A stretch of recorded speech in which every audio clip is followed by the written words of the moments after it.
Telangana backward class employees federation నిర్వహిస్తున్నటువంటి ఈ సమావేశానికి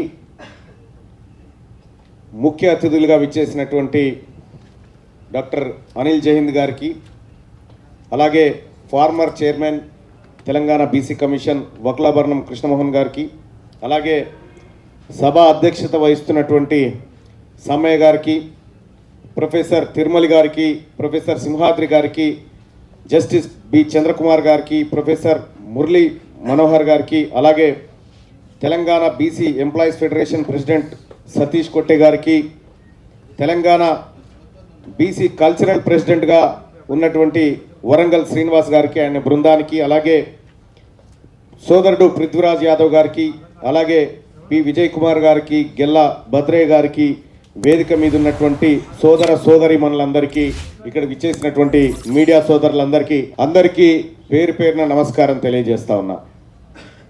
సో ముందుగా తెలంగాణ రాష్ట్రంలో బీసీ ఎంప్లాయ్ ఫెడరేషన్ను ఏర్పాటు చేసి ఒక వేదికను కల్పించినటువంటి సమ్మన్న గారికి, అలాగే మా అన్నలందరికీ పేరు పేరున కృతజ్ఞతలు తెలియజేస్తా ఉన్నా. ఎందుకంటే సమయం ఆసన్నమైందన్న విషయం ఈ సంఘాల ద్వారానే సమాజానికి ఎక్కువ అర్థమయ్యేటువంటి అవకాశం ఉంది. ఇక్కడ కొన్ని విషయాలు మాట్లాడుకుంటే, దేశానికి స్వతంత్రం వచ్చినప్పటి నుంచి ఇప్పటి వరకు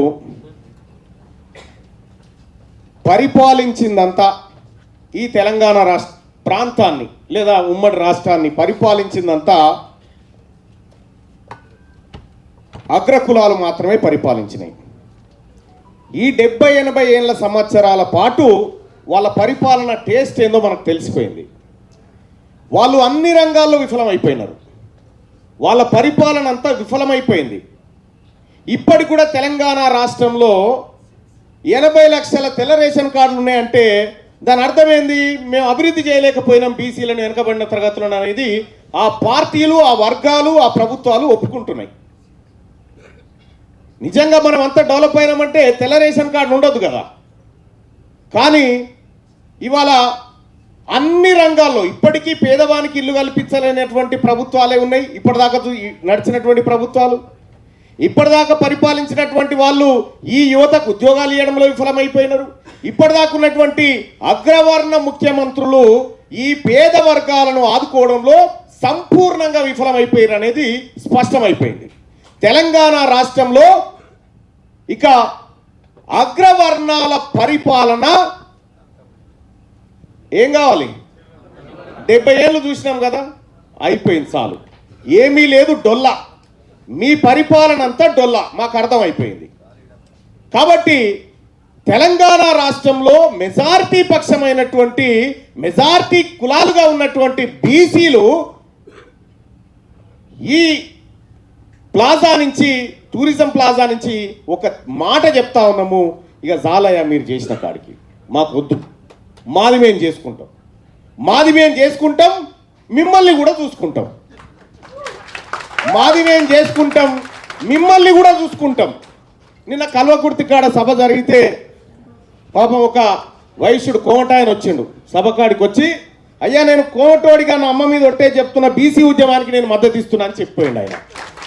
గా కోమటాయన కావాలి, మాకు గా కోమటాయన కావాలి. ఈ ఓసీల్లో కూడా సరే వక్లాభరణం అన్న చెప్పినట్టు కానీ, మిగతా ప్రొఫెసర్లు చెప్పినట్టు కానీ, బీసీలకు రిజర్వేషన్లు అంటే మీకు ఇబ్బంది అవుతుంది కదా. ఈ ఈడబ్ల్యూఎస్ కోటా తెచ్చిరు కదా, ఇంట్లో వర్గీకరణ చేద్దాం. ఈడబ్ల్యూఎస్ కోటాలో ఏబిసిడి వర్గీకరణ చేద్దాం. ఎందుకు చేద్దామంటున్నంటే, కేవలం ఈడబ్ల్యూఎస్లో అత్యధికంగా లబ్ధి పొందుతున్న ఫేక్ సర్టిఫికెట్లు మాత్రమే. ఒరిజినల్ ఈడబ్ల్యూఎస్లో ఉన్నటువంటి పేద బ్రాహ్మణుడికి అవకాశం దొరకలేదు, పేద కోమటాయనకు అవకాశం దొరకలేదు, పేద రెడ్డి బిడ్డకు అవకాశం దొరకలేదు. కాబట్టి మాకెట్లాగో న్యాయం చేయలేరు మీరు, అది అర్థమైపోయింది. మీ దాంట్లో ఉన్నటువంటి వర్గాలకు న్యాయం చేయమని బీసీలుగా మేము డిమాండ్ చేస్తున్నాం. ఇవాళ తెలంగాణ రాష్ట్రంలో ఉన్నటువంటి వెలమల జనాభా 1,02,000 మందే, కానీ అసెంబ్లీలో 13 మంది ఉన్నారు. వాళ్ళు తెలంగాణ రాష్ట్రంలో ఉన్నటువంటి కోమటోళ్ళు దాదాపు 4.5 లక్షల మంది ఉన్నారు. వాళ్ళ ఎమ్మెల్యే ఒక్క ఆయనే ఉన్నాడు. ఓసీల్లోనే ఎంత వివక్షత ఉందో మనం చూడాలి. కోమటి పేద కోమటి వాళ్లకు న్యాయం చేసేది కేవలం బీసీలు మాత్రమే చేస్తాం. అందుకోసమే వాళ్ళు మనతో కలిసి వస్తూ ఉన్నారు. ఇలా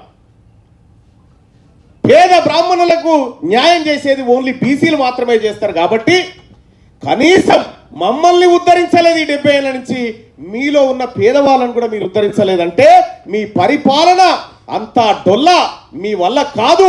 70 సంవత్సరాల పాటు మీ పరిపాలన చూసినాం సార్, ఇక చాలు. మాది మేమే చేసుకుంటాం, మిమ్మల్ని కూడా చూసుకుంటాం. ఇది ప్లాజా నుంచి చెప్పదలుచుకున్నటువంటి అంశం. ఇక తెలంగాణ బీసీ ఎంప్లాయీస్, ప్రభుత్వ ఉద్యోగులు ఇందులో చాలామంది ఉన్నారు. ప్రభుత్వ ఉద్యోగులు బీసీ మీటింగ్కు రావాలంటే ఓ భయం, ఓ ఆందోళన. ఏందో ఈ ప్రభుత్వాలు మనవి కావు కదా, మనవి కానందుకే రమ్మంటున్నాం. మనవి అయితే మనం ఎందుకు పిలుస్తాం? మనవి కాదు కాబట్టే రమ్మంటున్నాం. ఒక విచిత్రమైన సంఘటన నా క్యూన్యూస్ ఆఫీస్లో జరిగింది. ప్రొఫెసర్ సార్, ఒక ఆయన పాపం బీసీ ఏ సామాజిక వర్గానికి సంబంధించినటువంటి అతి తక్కువగా మంది ఉండేటువంటి ఒక కులం నుంచి తహసీల్దార్ అయింది. ఆయన తహసీల్దార్ అయితే ఆయనని ఏసీబీకి పట్టించారు. నా దగ్గరకు వచ్చిండు. ఏం జరిగిందని ఎంక్వైరీ చేస్తే డిప్యూటీ తహసీల్దార్ రెడ్డి గారు, ఆయన కింద ఈయన పనిచేయలేక వెంటనే ఏసీబీకి పట్టించిండు. ఇంకో బీసీని పెట్టి కథం వెళ్ళిపోయిండు ఇన్ఛార్జ్ ఆయన. ఈ నమూనాలో కుట్ర జరిగింది. ఇంకా అంతేకాదు, ఇంకొక భారీ కుట్ర కూడా ఉంది. వెనకబడిన తరగతుల పిల్లలు సహజంగా ఎంపీసీ బైపీసీ చదవకపోతుండే, ఎందుకంటే వాళ్ళకు ఉండే అవకాశాలు తక్కువ. సిఈసి హెచ్ఈసి లాంటివి చదువుకునేటువంటి వాళ్ళు. ఎడ్యుకేషన్ డిపార్ట్మెంట్లో గతంలో మ్యాథమెటిక్స్ టీచరు, సైన్స్ టీచర్కి హెచ్ఎంఐఏ ప్రమోషన్లు తీసుకొచ్చారు గతంలో. అంటే దాని అర్థమైంది, ఈ హెచ్ఈసి ఈ సిఈసి వేసిన బీసీఓనికి ఛాన్స్ లేదన్నట్టు. ఇన్ని రకాలైనటువంటి కుట్రలు జరుగుతూ ఉన్నాయి విద్యారంగంలో. ఏ రంగంలో చూసుకున్నా ఇదే కథ, ఇదే దోపిడీ. నేను ఓపెన్గా చెప్పిన ఈ తెలంగాణ రాష్ట్రం హైదరాబాద్ సంస్థానం నుంచి ఇప్పటి వరకు ఒకే ఒక్కరిని ఓపెన్గా చెప్తా ఉన్నా, తీన్మార్ మల్లన్నకు మీ రెడ్డిల ఓట్లు వద్దు, మా బీసీల ఓట్లు చాలు. మీరు ఆ మాట చెప్తారా? మీ బీసీల ఓట్లు మాకు వద్దని మీరు చెప్పగలుగుతారా? చెప్పగలుగుతారా? చెప్పలేదు. ఇవాళ తెలంగాణ రాష్ట్రంలో బీసీలంతా ఒక్కటైనం. మేము ఒక్క తల్లి పిల్లలమని తెలుసుకున్నాము. మేమంతా క్యాస్ట్లు కాదు, క్లాస్ అని తెలుసుకున్నాము. మీరు దాచిపెట్టి, మీరు అణిచిపెట్టినటువంటి అన్ని చరిత్రలను బయటికి తీస్తా ఉన్నాము. ఇలా తీన్మార్ మల్లన్న లేకపోతే వేదిక మీద ఉన్నటువంటి మేమందరం కూడా మా తలలు లెక్క పెట్టమంటే మీ తలలు లెక్క పెట్టమయ్యా, మీ ఇంట్లో ఉన్నటువంటి కుక్కలను లెక్క పెడతామని చెప్తా ఉన్నారు వీళ్ళు. తెలంగాణ రాష్ట్రంలో పందులెన్నునే లెక్క ఉంది కానీ బీసీలు ఎంతమందిరో లెక్క లేదట వాళ్ళ దగ్గర. నేను అందుకోసమే ప్రతిరోజు వీళ్ళ లెక్కలు తీస్తా ఉన్నా. ప్రతిరోజు ఏ నియోజకవర్గంలో ఎవరెవరు ఉన్నారు, ఏం కథ అనేది లెక్కలు తీసి పక్కాగా స్క్రీన్ మీద వేసి ప్రజలకు చూపిస్తా ఉంటే ఒక ఆయన చెప్పిండు, పాపం రెడ్డి గారు, మా ఓట్లతో గెలిచినావు మల్లన్న, నువ్వు రాజీనామా చేయన్నాడు. నీ ఓట్లే పిడికేడని లేవు, నీ ఓట్లేకి ఇన్ని లేవు. ఈ గెలిచినట్లా ఎవనోట్లతో ఎవడు గెలిచింది అనేది ఇక నేను నియోజకవర్గాల వారికి వేసుకుంటూ వస్తున్నా. ఇక వాళ్ళకు వశపోతలేదు ఇప్పుడు. అరే నీ అమ్మ ఇన్ని రోజులు దాచిపెడితే మళ్ళా బయటికి రాబట్టే ఈ లెక్క ఎట్లా చేద్దాం. ఆయన పోయి తీన్మార్ మల్లన్న మీద కంప్లైంట్ ఇచ్చారు. ఆ రేడియోలో అంతా పోయి పాపం పొరగాలు ఇయగానే పాపం వాళ్ళని సీఎం తిట్టిన పోనీ అమ్మ లేదో ఉద్యమం లేపుతుర్రా మీరు, వాళ్ళ తెరువు ఎందుకు పోతుర్రా బీసీల తెరువు అని తిట్టినట్టు కథం. వాళ్ళంతా వాళ్ళు ఉన్నారు. మేము కోరుకునేది కూడా గదే. ఇలా హైదరాబాద్లో హైడ్రా ఎఫ్టీఏలు బఫర్ జోన్లలో ఉన్నటువంటి బిల్డింగులు కూలుస్తూ ఉన్నారు కదా, మరి బీసీల బఫర్ జోన్లోకి బీసీల ఎఫ్టీఎల్లోకి వచ్చి పదవులు కొట్టకపోయినటువంటి వాళ్ళని మనం కూడా కొట్టాలా వద్దా? హైడ్రా ఈ బీసీల్లో బీసీ జేసీబీ రావన్నా వద్దా? బీసీ ఇటాచి రావన్నా వద్దా? ఇది బీసీ ఇటాచి బీసీ జేసీబీతోని తయారైతున్నటువంటి ఒక బలమైన ఉద్యమం ఈ బీసీలోంచి పుట్టింది. ఇప్పుడు మన జేసీబీలు చూసి భయపడుతున్నారు. ఇప్పుడు బీసీ జేసీబీలు, బీసీ ఇటాచీలు, బీసీ ప్రొక్లైనర్లు దిగినాయి. ఇప్పుడు ఒకప్పుడు బీసీల మీటింగ్, బీసీ ఉద్యోగస్తుల మీటింగ్ అంటే మీటింగ్ పెట్టిన ఆయన ఇంకొక ఆయన ఇద్దరే బ్యానర్ కట్టుకొని కూర్చునేటోళ్ళు. ఇలా ఇంతమంది బీసీలు వచ్చి, ఉద్యోగస్తులు వచ్చి ఎస్ తేల్చుకుంటామనేటువంటి పందాలో ఇక్కడ ఈ టూరిజం ప్లాజాలో కూర్చున్నారంటే నేనొకటి చెప్తా ఉన్నా బీసీ ఉద్యోగస్తులకు కూడా, ఈ తెలంగాణ రాష్ట్రంలో ఏ ఒక్క బీసీ ఉద్యోగికి అన్యాయం జరిగినా పండబెట్టి తొక్కుతా తీన్మార్ మల్లన్నగా చెప్తా ఉన్నా. వాళ్ళకు ఏ కష్టం వచ్చినా తీన్మార్ మల్లన్న అండగా ఉంటాడు, ఏ బాధ వచ్చినా తీన్మార్ మల్లన్న అండగా ఉంటాడు. ఇలా బీసీ ఉద్యోగస్తులను కానీ బీసీలను అక్రమంగా ఏసీబీలకు పట్టించినా కానీ మీరు కూడా సురువు చేయరి, ఎట్టేటా పట్టియాలనేది చేయరిగా. తప్పది వాడు ఇటుకతో కొడితే మనం రాయితో కొట్టవలసిందే. కాబట్టి బీసీ ఉద్యోగస్తులారా, మీకు తీన్మార్ మల్లన్న ఉన్నాడు. నేను పార్టీ మనిషిగా కాదు, మీ బీసీ బిడ్డగా మీతో ఉంటున్నా. కాబట్టి మీరు నిర్భయంగా పనిచేయండి, మీరు నిర్భయంగా ముందుకు పోండి. ఈ రాష్ట్రం మనది, ఈ రాష్ట్రాన్ని మనం దాస్తున్నాం. ఇలా ఒక్కొక్క నియోజకవర్గం లెక్కలు తీస్తా ఉంటే షాక్. చాలా మంది ప్రతిరోజు రోజుకో బాంబు క్యూ న్యూస్లో ఏంది ఇట్లా జరుగుతుందని. ఉద్యోగ సోదరులారా, అదే కాదు, ఇవాళ కేవలం 6.98% ఉన్నారా? ఎంతమంది ఉన్నారు? ఓసీలు ఎంత? 6.98% ఉన్నారు. 6.98% ఉన్న వాళ్ళకు 10% ఈడబ్ల్యూఎస్ రిజర్వేషన్ అంట. 10% ఈడబ్ల్యూఎస్ రిజర్వేషన్ ఇస్తారట. 160% ఉన్న బీసీలకు మాత్రం 27% రిజర్వేషన్ ఇస్తారట. ఇది నడవది, ఈ దాదాగిరి నడవది. ఈ పగటిని దోపిడిని ఆపకపోతే అది ప్రజా ఉద్యమంగా మారక తప్పదు. ఆ ఉద్యమంలో మీరంతా ఖతం కాక తప్పదు. ఈడబ్ల్యూఎస్ కోటా ఎంతమంది ఉన్నారు? అందులో ఎకనామికల్ వీకర్ సెక్షన్స్ వాళ్ళు ఎంతమంది ఉన్నారు? రెడ్లలో కొద్ది మంది ఉంటారు, వెలమల్లో కొద్ది మంది ఉంటారు, పిడికేడు మంది కూడా ఉంటారు. 1 లేదా 1.5% మాత్రమే ఉన్నటువంటి ఈడబ్ల్యూఎస్ కోటా ఎలిజిబిలిటీ వాళ్లకు 10% అమలు చేస్తూ ఉంటే, ఇలా బీసీఏలో మన మంగళోళ్ళ బిడ్డ, మన చాకలోళ్ళ బిడ్డ 250 మార్కులు వచ్చినా ఉద్యోగం లేదు, వాళ్ళకు మాత్రం 200 వస్తే ఉద్యోగం వస్తూ ఉంది. ఈ రిజర్వేషన్లు మీరు గునకడం కోసం దేలే, వెనకబడ్డటువంటి బిడ్డలను ముందుకు తీసుకురావాలనేదే రిజర్వేషన్ల ఉద్దేశం. మీరు మమ్మల్ని లెక్క పెట్టరంటారుగా, మేము మిమ్మల్ని లెక్క పెడతాం.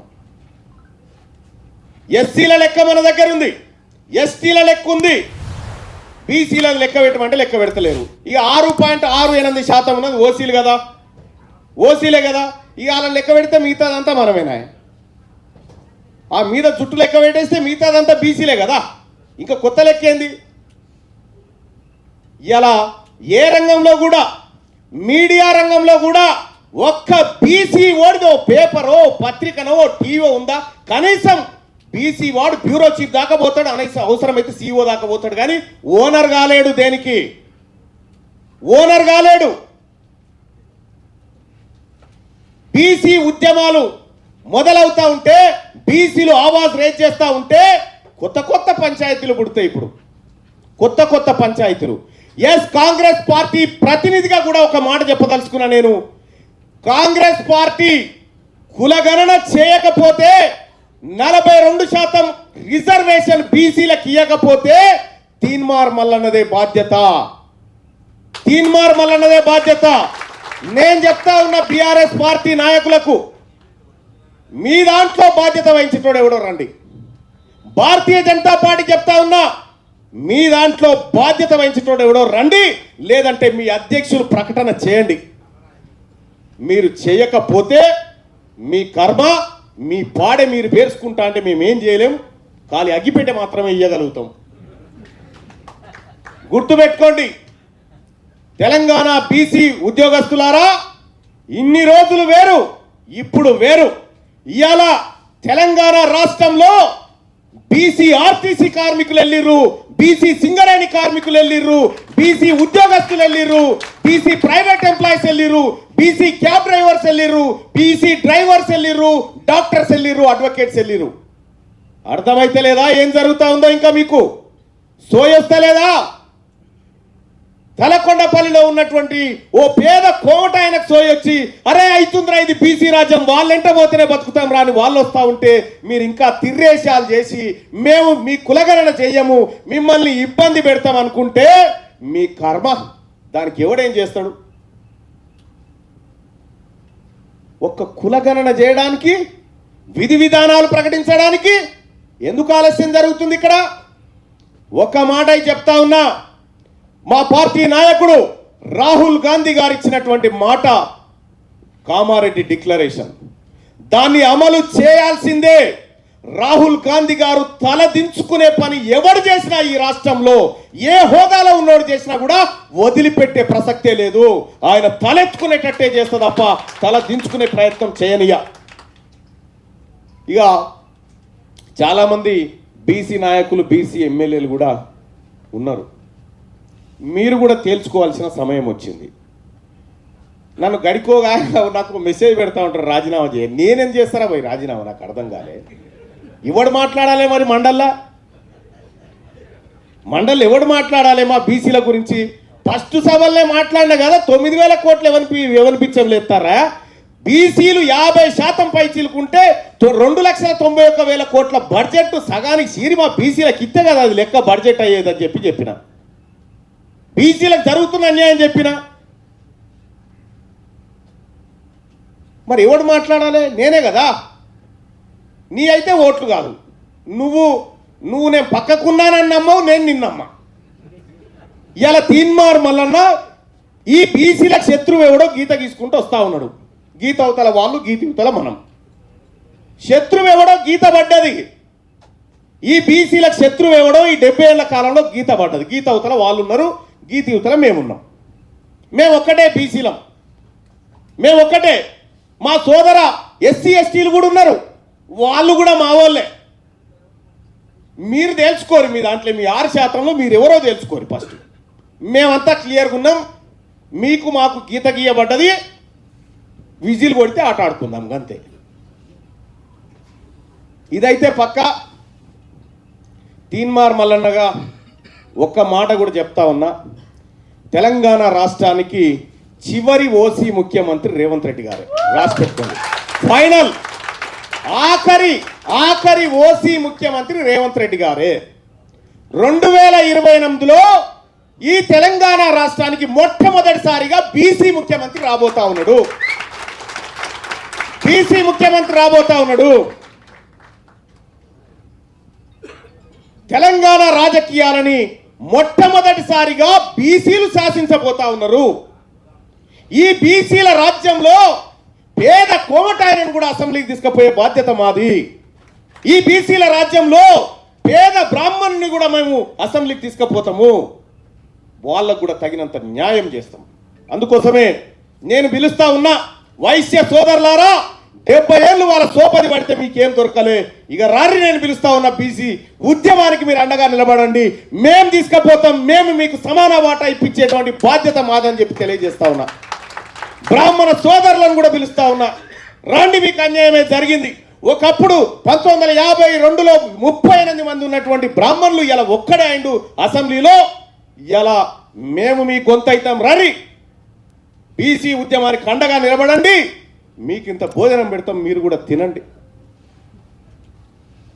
ఇక విలమూలం అంటే పిలిచినా ఒకటి, వాళ్ళని పిలవకపోయినా ఒకటి, మంది లేరాళ్ళు. బీసీ సభ కాడ పల్లీలు అమ్ముకున్న వాళ్ళు ఎంత మంది ఉండరు. వాళ్ళు పెద్ద సంఖ్య కూడా కాదు. కాబట్టి వాళ్ళతో ఏం పరిసరం లేదు, ఎందుకంటే వాళ్ళంతలో వాళ్ళే పోతూ ఉంటారు, పెద్దగా ఏం లేదు. గతంలోనే చెప్పిండు కేసీఆర్ గారు మేము బీఆర్కేలు వచ్చినామని, ఎటు పోయినా మనకేం ఇబ్బంది లేదు వాళ్ళు.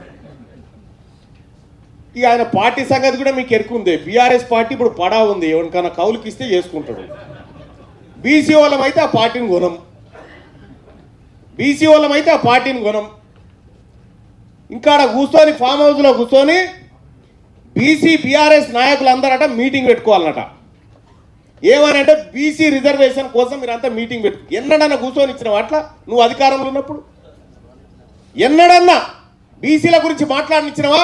ఇప్పుడు కేసీఆర్ గారంటే బీసీ ఉద్యోగం చేస్తారట. మేము లేమా? మేము చచ్చిపోయినా మీడ. నువ్వు కూర్చో, ఆడ పింఛన్ ఇస్తాం సప్పుడేక. బీసీలం లేమా? మేము ఉద్యమాలు చేస్తందుకు. ఇలా బీసీలు ఆర్థికంగా వెనుకబడి, ఎవరు చెప్పిండు ఆర్థికంగా వెనుకబడ్డారని? 3.5 లక్షల మంది బీసీ ఉద్యోగస్తులు ఉన్నారు ఇక్కడ. 3.5 లక్షల మంది. ఈ 3.5 లక్షల మంది ఆదివారం మటన్ బంద్ చేస్తే 500 కోట్లు అయితే మొత్తాన. ఒక్క పూట ఆదివారం మటన్ బంద్ చేస్తే 500 కోట్లు అయితే ఏమో బీఆర్ఎస్ పార్టీని కొనేస్తాం నిమిషంలా. వెనకబడి బలహీన వారు ఎవరు చెప్పిండు? బలమైన వర్గాలమే బీసీ వాళ్ళం, బలమైన వర్గాలం. ఇది గుర్తుపెట్టుకోరి. థింక్ పాజిటివ్, పాజిటివ్గా థింక్ చేయాల్సినటువంటి అవసరం ఉంది. కలుపుకపోండి మన బిడ్డల్ని, మన సోదరులను. ఎక్కడ బీసీలున్నా కలుపుకొని పొండి. నెక్స్ట్ సారి జరిగేటువంటి ఈ ఎంప్లాయీస్ మీటింగు కిక్కిరిసిపోవాలి. ఏ జిల్లాలో పెట్టినా దానికి మన సమ్మనన్ కానీ మన సోదరుడు రాష్ట్ర అధ్యక్షుని కానీ అందరికి చెప్తా ఉన్నా, ఏ జిల్లాలో పెడతావో పెట్టు, తీన్మార్ మల్లన్న వస్తాడు. ఈ వేదిక మీద ఉన్నటువంటి మేమందరం కూడా ఈ ఎంప్లాయీస్ యూనియన్కు మద్దతుగా నిలబడతామని చెప్పి తెలియజేస్తా ఉన్నాం. అలాగే జర్నలిస్టు సోదరులకు కూడా చెప్తా ఉన్నా, రండి, మన ఉద్యమం స్టార్ట్ అయింది. ఈ బీసీల ఉద్యమం స్టార్ట్ అయింది. నా సోదరుడు శ్రీనివాస్ వచ్చగా ఎటుపోయాడు? కాలువ సీను వెనకబడ్డావు, అదే నీతో వచ్చిన బాధిగరా, ముంగడిగిరా.